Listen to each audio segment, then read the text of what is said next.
இதெல்லாம் சொன்னாதான் தெய்வத்துடைய மனசை நம்ம குளிர்ச்சிப்படுத்தி சாந்தப்படுத்த முடியும்.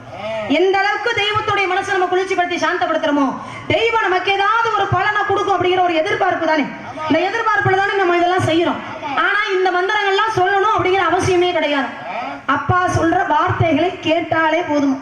இந்த மந்திரத்தெல்லாம் சொன்ன பலன் நம்மளை வந்து சேரும். ஆனா இப்பெல்லாம் யாரு அப்பா பேச்ச கேட்டு நடக்கிறது சொல்லுங்க பாப்போம். யாராவது அப்பா பேச்ச கேட்கிறோமா? ஒருத்தரும் கேட்கறது கிடையாது.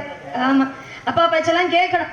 ஏன்னா அம்மாங்கிறவ கூட என்னைக்காவது ஒரு நாள் நம்ம கிட்ட அவ கஷ்டத்தை சொல்லி காமிச்சிருவா. என்ன, நீ படிப்புக்கு பணம் கட்ட பணம் இல்லாம காதுல மூக்குல கிடக்கிறதெல்லாம் கலட்டி அடகு வச்சு அப்படி எவ்வளவு கஷ்டப்பட்டு படிக்க வச்சேன் தெரியுமா அப்படின்னு அம்மா சொல்லி காட்டிடுவா. ஆனா அப்பா என்னைக்காவது தான் பட்ட கஷ்டத்தை பிள்ளைகள்கிட்ட சொல்லி பார்த்திருக்கீங்களா? அப்பா மட்டும் சொல்லவே மாட்டார். நம்மளோட கஷ்டம் நம்மளோட போனாலும் பரவாயில்ல, நம்ம பிள்ளைங்க கஷ்டப்பட்ட கூடாது அப்படின்னு நினைக்கிற ஒரு தெய்வ பிறப்பு அவங்கள. கடைசி வரைக்கும் அவங்களுடைய கஷ்டத்தை சொல்லவே மாட்டார். ஆனா அப்பா வந்து நம்ம கண்ணுக்கெல்லாம் எப்படி தெரிவாரு? எதிரி மாதிரி தெரிவார்.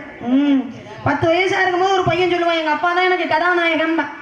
அதே பையன் 20 வயசு ஆகும்போது என்ன சொல்லுவான், எங்க அப்பா தாங்க எனக்கு முதல் வில்லனே, சும்மா வீட்டுக்குள்ள கடந்துட்டு நொய்யு நொய்யு எதையாவது பேசிக்கிட்டே இருக்காங்க அப்படிம்பாங்க.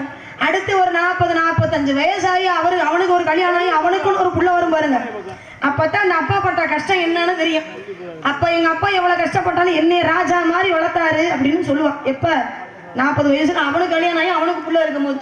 அது மாதிரி அப்பாவுடைய பேச்செல்லாம் கேட்கணும். அப்பாவுடைய பேச்சை கேட்டு இந்த இடத்துக்கு காவலுக்கு வந்திருக்கேன். காவல் யாருக்காக அப்படின்னா முருகப்பெருமானுக்காக காவல்.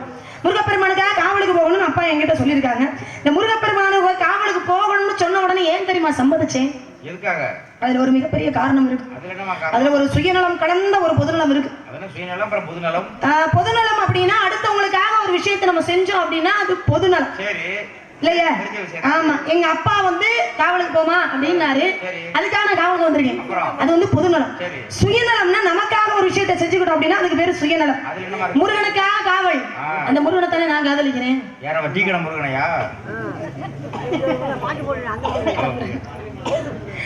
அப்படி சொல்லுங்க. பழனி மலை முருகன் அவரைத்தான் மனசுக்குள்ள நினைச்சுக்கிட்டு இருக்கீங்க. அவரும் எப்ப வருவா நானும் காத்துக்கிட்டே இருக்கேன். இப்போதைக்கு வர மாதிரி தெரியல. அடிக்குமா வந்துருவாருன்னு நினைக்கிறேன். ஆமா, அந்த முருகப்பெருமானை என்னை தேடி இந்த இடத்துக்கு